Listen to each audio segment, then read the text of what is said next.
Hello बच्चा party, कैसे हो सब लोग।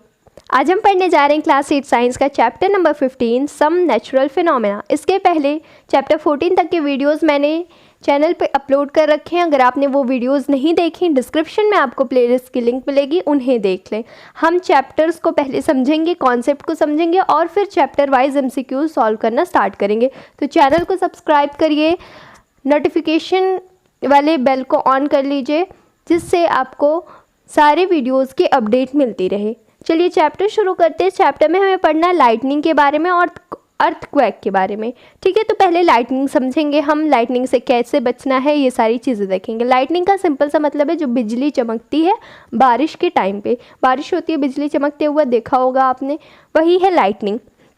पहले ज़माने में लोगों को पता नहीं था लाइटनिंग क्यों होती है। आज भी बहुत लोगों को नहीं पता, हो सकता है आप में से बहुत सारे बच्चों को ये नहीं पता हो लाइटनिंग होती क्यों है। ठीक है, जो पहले के लोगों को पता था, बस उन्हें यही पता था। एंशियंट ग्रीक के लोग थे 1600 BC के अराउंड, वो बस यही जानते थे कि जब हाँ अंबर क्या होता है, पेड़ से निकाला हुआ एक गोंद, एक रेशिन है, गोंद है। तो अंबर को लेके जब फर पर रगड़ा जाता है तो उससे कुछ चिंगारियाँ निकलती हैं, स्पार्क्स निकलते हैं। बस लोगों को स्पार्क्स के बारे में पहले यही पता था। क्या पता था कि जब हम अंबर को लेके फर पे रगड़ेंगे तो वहाँ पर स्पार्क्स निकलते हैं, चिंगारियाँ निकलती हैं, उसके अलावा कुछ नहीं पता था। फिर 1752 में बेंजामिन फ्रैंकलिन एक अमेरिकन साइंटिस्ट थे। इन्होंने लोगों से कहा कि जो लाइटनिंग आसमान में होती है, आसमान में जो चिंगारियाँ बिजली चमकती हैं, वो सेम टू सेम वही फिनोमेना है जैसे हमारे फर और अंबर को रगड़ने पर होता है। लोगों ने बात नहीं मानी। होता है ना कि शुरू में सारे इंटेलिजेंट पर्सन को पागल ही समझते हैं लोग, तो इनकी बात नहीं मानी गई, उस समय पे इग्नोर किया गया बात। फिर हज़ारों साल बाद इनकी बात सही साबित हुई। ठीक है, समझे बात। लाइटनिंग अभी हम देखेंगे। फिर आप देखो चार्ज बाय रबिंग। रबिंग से चार्ज होता है। कैसे चार्जिंग होती है रबिंग से? आप एक कॉम्ब लो, मैं प्रैक्टिकल एग्जांपल बता रही हूँ। आप एक प्लास्टिक का कॉम्ब लो, अपने हेयर पे रगड़ो थोड़ी देर के लिए। ठीक है, रगड़ो, उसके बाद फिर पेपर के छोटे छोटे पीसेस रखो। उस कॉम्ब को पेपर के पीसेस के पास ले जाओगे तो देखोगे क्या होगा, वो पेपर को अट्रैक्ट कर रहा होगा कॉम्ब।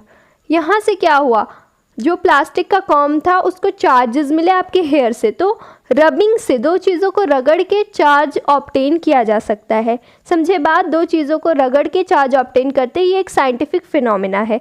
एग्जाम्पल देखिए, जब आप प्लास्टिक रिफिल जो आपके पेन के अंदर रिफिल होती है उसको रगड़ेंगे पॉलीथीन से, तब उसमें चार्ज आ जाएगी। इसी तरीके से जो मैंने बोला प्लास्टिक का कॉम्ब लेके आप हेयर पे रगड़ोगे उसमें चार्ज आ जाता है। तो ऐसे ऑब्जेक्ट्स जिनको रगड़ने पर उनके अंदर चार्जेस आ जाते हैं, वो चार्ज्ड हो जाते हैं, उन ऑब्जेक्ट्स को हम कहते हैं चार्ज्ड ऑब्जेक्ट्स। क्या कहते हैं? Charged objects. ठीक है, ये याद रखना, ऐसे ऑब्जेक्ट्स जिनको रगड़ने पे चार्जेस आ जाते हैं उनके अंदर, उन्हें हम चार्ज्ड ऑब्जेक्ट्स कहते हैं।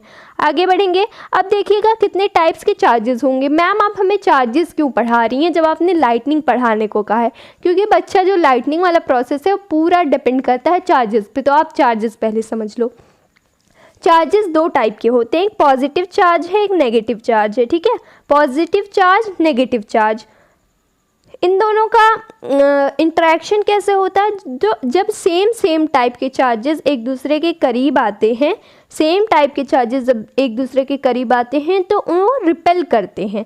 फॉर एग्जांपल, अगर पॉजिटिव चार्ज को आप पास में लाने की कोशिश करोगे तो वो एक दूसरे से दूर भागेंगे, रेपेल करेंगे। और जो अनलाइक चार्जेस होते हैं, जो सेम चार्जेस नहीं हैं, अगर उनको आप पास लाने की कोशिश करोगे तो वो अट्रैक्ट करेंगे। फॉर एग्जांपल, अगर आप पॉजिटिव नेगेटिव को पास लाओगे तो ये एक दूसरे को अपनी तरफ खींचेंगे, अट्रैक्ट करेंगे। समझ में आई बात? जो सेम बच्चे हैं, सेम चार्जेस हैं, वो क्या करें, एक दूसरे से दूर भाग रहे हैं, नहीं हमें इसके पास नहीं रहना। और जो अनलाइक चार्जेस हैं वो एक दूसरे की तरफ अट्रैक्ट हो रहे हैं, करीब हो रहे हैं। समझे? अब बहुत ही इम्पॉर्टेंट पॉइंट है एंट्रेंस के लिए। क्या है? जब ग्लास रॉड को, एक ग्लास का रॉड लोगे, उसको रब करोगे सिल्क के कपड़े के साथ, तो ग्लास रॉड पे पॉजिटिव चार्ज आ जाता है और सिल्क पर नेगेटिव चार्ज आ जाता है। क्यों इम्पॉर्टेंट है मैम? इम्पॉर्टेंट इसलिए है कि आपसे क्वेश्चन पूछता है ग्लास रॉड को सिल्क पर रगड़ने से ग्लास रॉड में कौन सा चार्ज आता है, बच्चों को पता नहीं होता। तो एनसीईआरटी में आपके लिखा हुआ है कि जब ग्लास रॉड को सिल्क से रगड़ोगे तो ग्लास रॉड पे पॉजिटिव चार्ज आएगा और सिल्क पर नेगेटिव चार्ज आएगा, इसको याद रखिएगा। अब इसी तरीके से जब आप प्लास्टिक का एक स्ट्रॉ लोगे, जो फ्रूटी वगैरह पीते हैं, स्ट्रॉ पाइप जो रहती है, उसको लेके रगड़ोगे आप पॉलीथीन पर। प्लास्टिक स्ट्रॉ को जब पॉलीथीन पर रब करोगे तो स्ट्रॉ पर नेगेटिव चार्ज आ जाता है और पॉलीथीन पर पॉजिटिव चार्ज आ जाता है। ठीक है, ध्यान रखना स्ट्रॉ पे कौन सा चार्ज है, नेगेटिव चार्ज है, पॉलीथीन पर पॉजिटिव चार्ज है।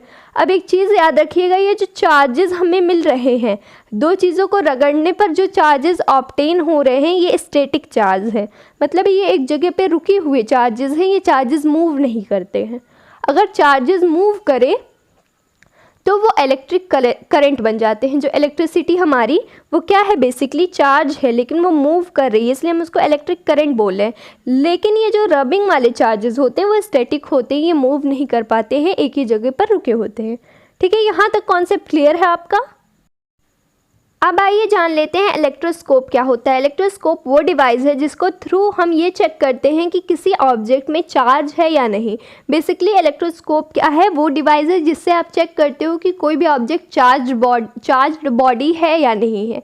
ठीक है, तो इलेक्ट्रोस्कोप की मदद से हम पता कर सकते हैं कि किसी भी ऑब्जेक्ट में चार्ज है या नहीं है, ये चीज़ याद रखिएगा। आगे देखें, पहले मैं आपको ये एक्टिविटी एक्सप्लेन कर देती हूँ, बहुत इंपॉर्टेंट एक्टिविटी है। आपको एक जार लेना है, ग्लास का जार ले लिया आपने। आपको एक कार्डबोर्ड लेना है, कार्डबोर्ड में होल करोगे, उसमें आल पिन लगाओगे, मेटल की जो सेफ्टी पिन या आल पिन होती है उसको लगाओगे कुछ इस तरीके से। फिर आप इसमें एल्युमिनियम की स्ट्रिप बनाओगे, एल्युमिनियम फॉयल लेके मोड़ दोगे और स्ट्रिप बनाकर इस तरीके से लटका दोगे। ठीक है, उसके बाद आपने क्या करना है, आप लोगे एक प्लास्टिक का रिफ़िल, उसको अपने हेयर में रब करोगे। हमने देखा रबिंग से चार्जेस आ जाते हैं, तो रिफ़िल में चार्ज आ गया, आप टच करवाओगे यहाँ पर ऑल पिन से, तो ये रिफ़िल के चार्जेस इस पिन के थ्रू चले जाएंगे इस एल्युमिनियम स्ट्रिप में। अब आपको बिहेवियर नोटिस करना है इस एल्युमिनियम स्ट्रिप का। आप देखोगे कि दोनों जो स्ट्रिप है, एक इधर वाला एक इधर वाला, दोनों एक दूसरे से दूर भागेंगे, थोड़ा उनका माउथ ओपन टाइप का हो जाएगा। क्यों ऐसा हो रहा है मैम? ऐसा इसलिए हो रहा है क्योंकि ये जो रिफ़िल में आपका चार्ज था, जो भी चार्ज था वो इसमें आया, इधर वाले में भी सेम चार्ज है, इधर वाले में भी सेम चार्ज है। तो हमने क्या देखा, सेम चार्जेस एक दूसरे को रेपेल करते हैं, इसलिए एल्युमिनियम फॉइल्स क्या है, एक दूसरे को रेपेल कर रहे हैं। ये चीज़ ठीक है, यहाँ तक तो समझ में आ गया। अब क्या करोगे, आप रिफ़िल को हटाओगे। जब रिफ़िल को हटाओगे ना यहाँ से, तो आपको नोटिस होगा कि ये जो दोनों एक दूसरे से दूर भाग रहे थे अब एक दूसरे के करीब आ जा रहे हैं। क्यों? क्योंकि इनके अंदर जो चार्ज था वो चार्ज ख़त्म हो गया। कैसे ख़त्म हो गया चार्ज? तो हमने जब हम क्या कर रहे हैं, रिफ़िल को टच करवा रहे हैं तो उसमें चार्ज चला जा रहा है, जैसे ही रिफ़िल हटा रहे हैं चार्ज हट जा रहा है। ऐसा क्यों है?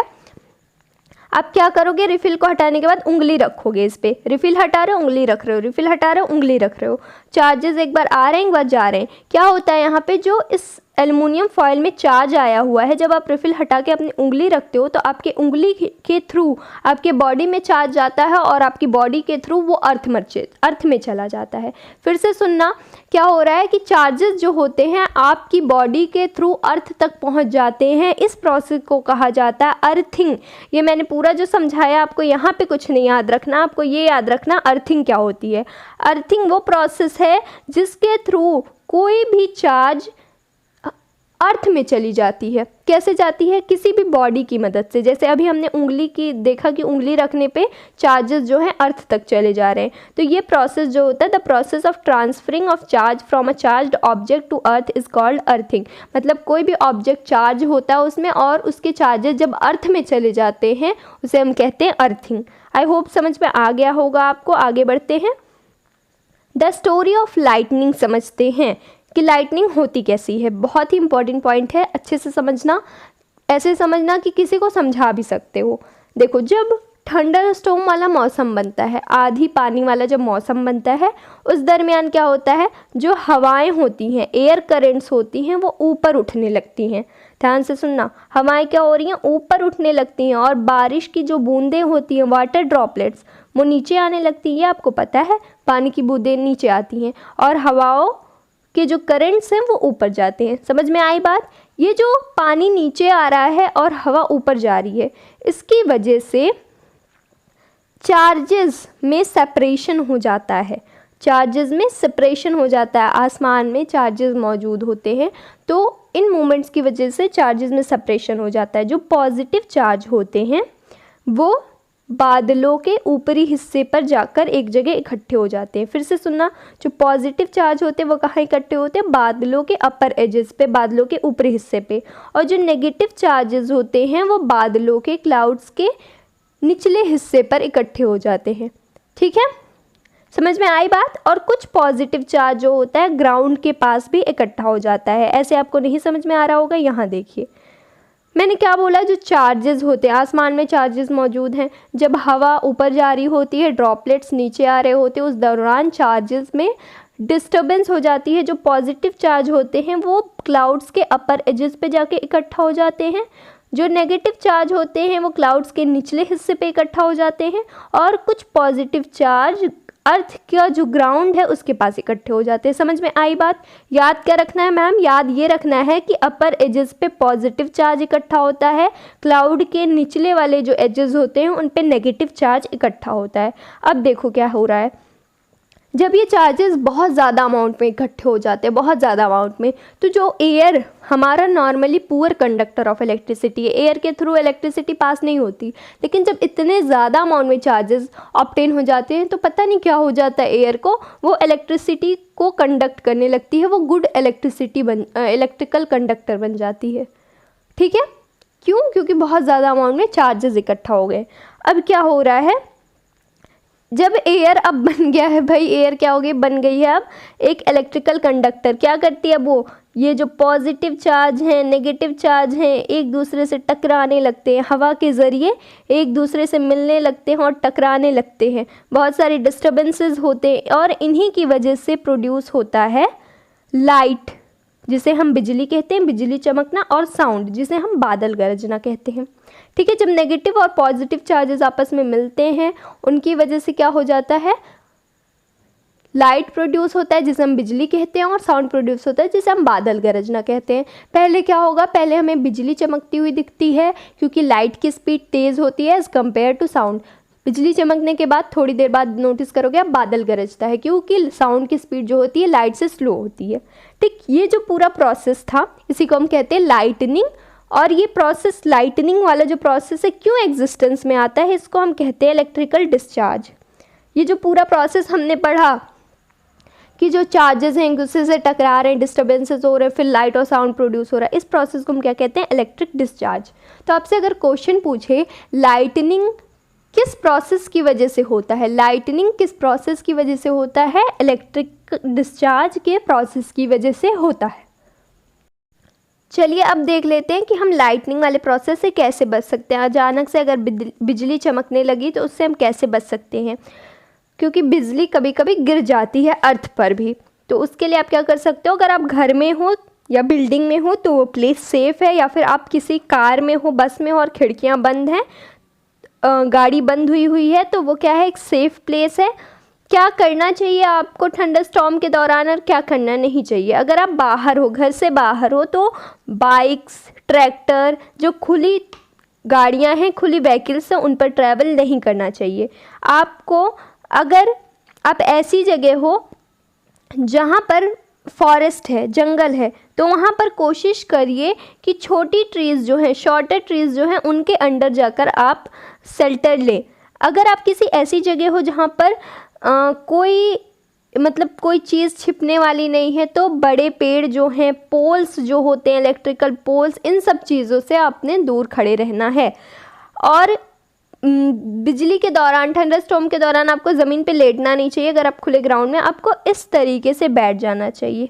ये वाला जो शेप दिख रहा है, इस तरीके से बैठ के आप अपने आप को प्रोटेक्ट कर सकते हो। अब आगे देखें, अगर आप घर के अंदर हैं तो आपको क्या करना है? घर के अंदर हो तो आप जो इलेक्ट्रिकल वाले जो टेलीफोन होते थे, अब मोबाइल्स नहीं, टेलीफोन की बात करी मैं, टेलीफोन्स होते थे उनका इस्तेमाल ना करें, वायर्स वाले टेलीफोन का इस्तेमाल ना करें। इसके अलावा नहाना नहीं चाहिए, आप बाथ नहीं करो, क्योंकि पानी आ रहा होता है और आपका जो टैंक होता है, वाटर टैंक, वो छत पे रखा हुआ है, वहाँ से हो सकता है टैप के थ्रू, मेटल का बना हुआ है टैप, तो वहाँ से चार्जेस आ सकते हैं, तो नहाना अवॉइड करो। जो इलेक्ट्रिकल अप्लायंसेस है घर में, कंप्यूटर, टीवी, इन सबको अनप्लग कर देना चाहिए, प्लग निकाल देना चाहिए स्विच से। आप लाइट जला सकते हो, लाइट जलाने में कोई दिक्कत नहीं होती है, ठीक है। मोबाइल फ़ोन भी आप यूज़ कर सकते हैं, लेकिन टेलीफोन का इस्तेमाल नहीं करना होता आपने। अब आगे देखेंगे हम लाइटनिंग कंडक्टर क्या होता है। लाइटनिंग कंडक्टर एक ऐसी डिवाइस है जिसका इस्तेमाल बिल्डिंग को लाइटनिंग से बचाने के लिए करते हैं। जो बिजली गिरती है उससे बचाने के लिए इस्तेमाल करते हैं लाइटनिंग कंडक्टर का। कैसा होता है लाइटनिंग कंडक्टर? जब आपकी बिल्डिंग बनती है तो एक मेटल इंस्टॉल कर दिया जाता है। ये जो ऊपर से नीचे तक आपको मेटल दिख रहा है, ये है लाइटनिंग कंडक्टर। ये ऊपर से लेके ज़मीन के अंदर तक लगाया जाता है, ताकि जब भी कभी बिजली गिरे इस बिल्डिंग के आसपास तो मेटल उस लाइटनिंग को खींच ले। ये मेटल जो है लाइटनिंग को खींच के इसके थ्रू अंदर ज़मीन के छोड़ देगा और बिल्डिंग को कोई नुकसान नहीं होगा। समझ में आई बात? लाइटनिंग कंडक्टर का इस्तेमाल क्यों करते हैं हम? लाइटनिंग के इफेक्ट से बचने के लिए, बिल्डिंग को बचाने के लिए। अब हमें पढ़ना अर्थक्वेक के बारे में। ये हमारा सेकेंड टॉपिक है। अर्थक्वेक सिंपली मीन्स भूकंप, ठीक है। चलिए, भूकंप एक ऐसा नेचुरल फिनोमिना या नेचुरल डिज़ास्टर है जिसकी प्रिडिक्शन नहीं लगा सकते।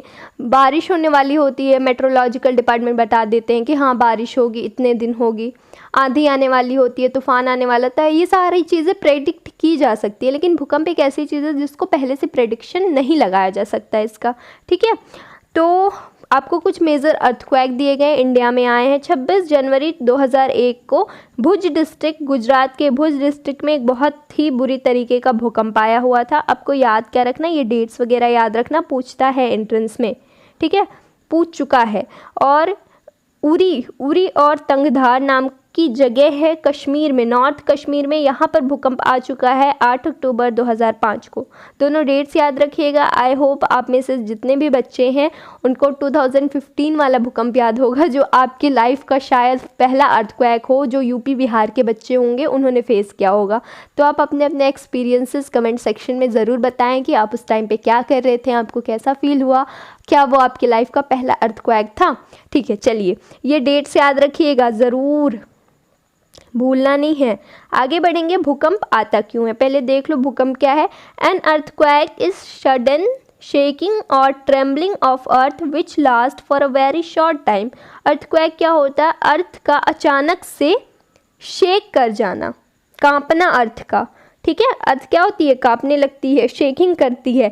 तो और ये बहुत छोटे टाइम के लिए होता है, उसे हम क्या कहते हैं? अर्थक्वेक कहते हैं, भूकंप कहते हैं। Earthquake is a sudden shaking और ट्रेम्बलिंग ऑफ द अर्थ। अब ये अर्थक्वेक होती क्यों है, आता क्यों है अर्थक्वेक?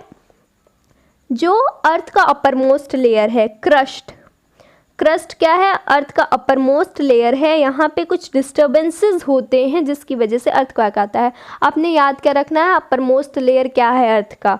क्रस्ट है अपर मोस्ट लेयर, ठीक है।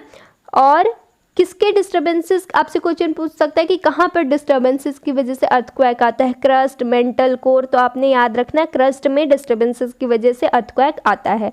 आगे बढ़िएगा। अब मैं आपको बताती हूँ क्यों आता है। जो अर्थ क्रस्ट है, अपर मोस्ट लेयर जो है अर्थ की, वो कई सारे हिस्सों में डिवाइड है। इस तरीके से हिस्से बने हुए हैं उसको, उस हिस्सों को हम क्या बोलते हैं? फ्रेगमेंट्स को क्या बोलते हैं? प्लेट्स बोलते हैं। क्या बोलते हैं? प्लेट्स बोलते हैं। तो ये प्लेट्स मूव करते रहते हैं, इधर से उधर, इधर से उधर, ये प्लेट्स क्या है? मूव करते रहते हैं। और बाय चांस अगर ये एक दूसरे के इस तरीके से ब्रश कर जाएं, एक दूसरे से रगड़ खा जाएं, या फिर एक दूसरे के अंडर आ जाएं, कोलाइड कर जाएं, तो इनकी वजह से अर्थ में एक कंपन सी हो जाती है, एक शेकिंग हो जाती है अचानक से, जिसको हम जानते हैं अर्थक्वेक के नाम से।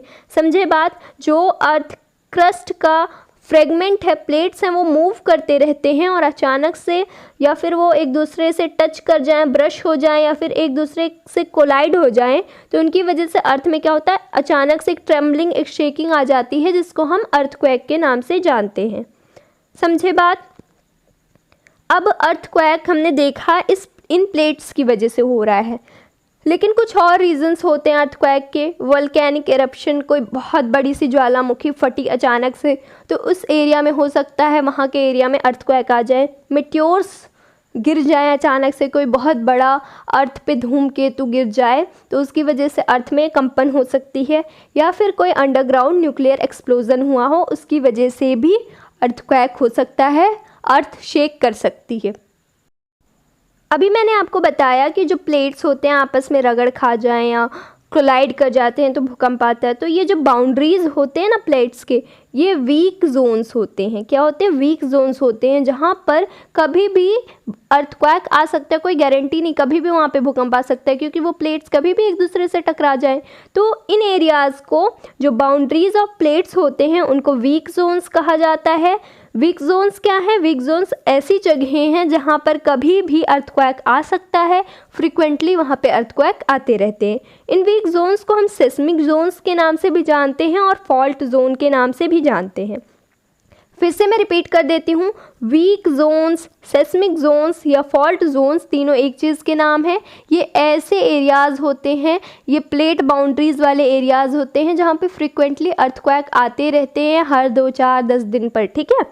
इंडिया में वीक जोन्स क्या हैं? इंडिया में कुछ जगहें हैं जो फॉल्ट जोन के अंडर आती हैं। वो है Kashmir, western and central Himalayas, whole north east, Rann of Kutch, Rajasthan, Indo Gangetic plain. ये इंडिया के मोस्ट थ्रेटेंड प्लेसेस हैं जहाँ पे सबसे ज़्यादा भूकंप आते रहते हैं। तो आप ये जगहें याद रखना, एमसीक्यू में पूछ सकता है, एनसीईआरटी का डेटा है। आगे बढ़ेंगे अब हम।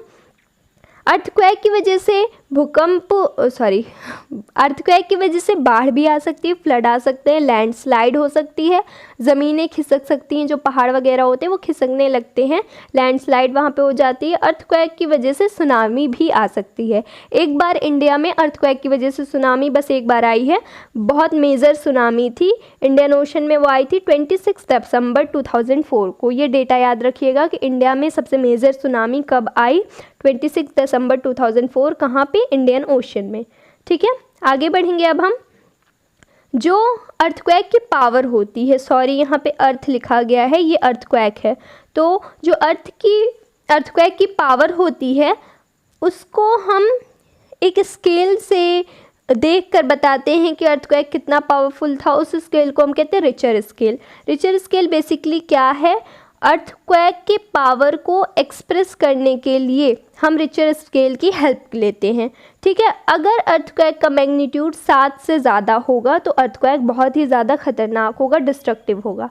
ठीक है। रिचर स्केल पे ऐसे बना हुआ था, 1, 2, 3, 4 मैग्नीट्यूड ऐसे बना हुआ होता है। तो 7+ वाले जो अर्थक्वेक होते हैं, अर्थक्वेक जिनका मैग्नीट्यूड 7 से ज़्यादा हो, वो बहुत ज़्यादा खतरनाक होते हैं। जो शुरू में मैंने बताया आपको, कश्मीर में अर्थक्वेक आया था 2005 में, और जो गुजरात में 2001 में आया था, ये अर्थक्वेक क्या थे? पावरफुल अर्थक्वेक थे, 7 से ज़्यादा मैग्नीट्यूड था इनका। ठीक है। आगे देखेंगे अब हम। ये जो ट्रेमर्स होते हैं, शेक करती है अर्थ, इनकी वजह से वेव्स प्रोड्यूस होते हैं। क्या होते हैं? ट्रेमर्स या शेकिंग की वजह से वेव्स प्रोड्यूस होते हैं अर्थ सरफेस पे। उन वेव्स को हम कहते हैं सेस्मिक वेव्स। तो आपसे पूछे tremors produce waves on earth are called, वो होते हैं सेस्मिक वेव्स। सेस्मिक वेव्स को रिकॉर्ड करने के लिए एक इंस्ट्रूमेंट यूज़ किया जाता है, उसको हम सिस्मोग्राफ कहते हैं। सिस्मिक वेव को रिकॉर्ड करने के लिए कौन सा इंस्ट्रूमेंट यूज़ होता है बच्चों? सिस्मोग्राफ होता है। ठीक है। आगे बढ़ते हैं अब हम। ये हमारे चैप्टर का लास्ट टॉपिक है, मैं आपको बता दूं। लास्ट टॉपिक नहीं है, नहीं लास्ट नहीं है, इसके बाद भी है। चलो, यहाँ पर इमेज दिख रही होगी आपको, ये जो दिख रहा है रेड वाला पोर्शन, इसको हम कहते हैं फोकस। ये फोकस वो जगह होती है जहाँ पर प्लेट्स आपस में टकराए हुए हों, मतलब यही वो फोकस है जहाँ से भूकंप का ओरिजिन हुआ। ठीक है। ये फोकस हो गया। फोकस के ऊपर आपको दिख रहा होगा एक ब्लैक सा सर्कल, इसको एपिसेंटर कहा जाता है। एपिसेंटर फोकस के ऊपर, अर्थ सरफेस पे जो फोकस के ऊपर जगह होती है, जो पॉइंट होता है, उसको हम एपिसेंटर कहते हैं। ठीक है। कहा जाता है कि जो एपिसेंटर रहा भूकंप का वो इस जगह रहा, तो वो एपिसेंटर क्या होती है? फोकस के जस्ट ऊपर जगह होती है अर्थ सरफेस पे। ये याद रखिएगा। ये वेव्स जो मैंने कहा कि ट्रेमर्स की वजह से वेव्स प्रोड्यूस होते हैं, ये हैं वो वेव्स।